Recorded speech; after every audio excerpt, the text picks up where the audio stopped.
White House aides were bracing for fallout from President Donald Trump on Wednesday after the Republican candidate he vigorously backed over his aides' objections lost a Deep South Senate seat to a Democrat. Aides acknowledged that Trump, who jumped in with a strong endorsement of Roy S. Moore without telling most of his advisors, rarely assumes responsibility for a misstep, and they anticipated him looking for someone to blame. By early Wednesday, the president was weighing in, and painting the loss as a sign of prescience. "The reason I originally endorsed Luther Strange, and his numbers went up mightily, is that I said Roy Moore will not be able to win the general election," Trump wrote on Twitter. "I was right. Roy worked hard, but the deck was stacked against him."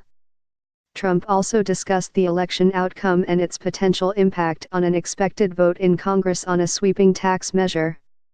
"I think it's very important for the country to get a vote next week," Trump said at the White House. "Not because we lost a seat.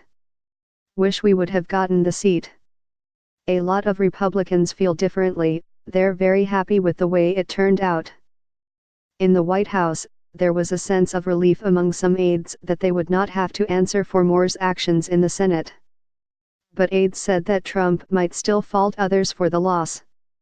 The list of those who might be the targets of his ire include the Senate Majority Leader, Mitch McConnell, of Kentucky, whose advisors pressed the president to back Sen. Luther Strange in the primary, only to see him lose. One of the advisors said that Trump would still nurse a grudge against McConnell, whose instincts the president does not trust, for leading him to the original endorsement. Those advisors said the president was troubled watching a stream of Republicans step away from Moore over decades-old allegations of sexual misconduct with teenagers, and he did not want to join the stampede.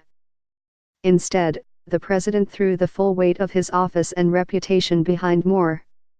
White House aides were also bracing for the president's reaction toward Stephen K. Bannon, his former chief strategist who had publicly said Trump's base was with Moore and suggested the movement would march on without the leader of the party.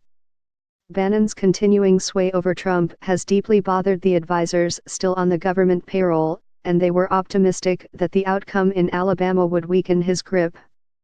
Trump's first reaction to the Democratic Party's win, which he absorbed while in the White House residence, alone for much of the evening, with the First Lady out of town, was a demure Twitter post congratulating Doug Jones. "A win is a win," Trump wrote, adding that Republicans would have another chance at the seat, vacated by Jeff Sessions, now the Attorney General, soon enough. It was a surprisingly gracious tweet from a president who had excoriated Democrats, attacked Jones, and insisted Republicans needed the vote from Alabama in a string of statements over the past week. The president's aides spun the loss as belonging squarely to Moore.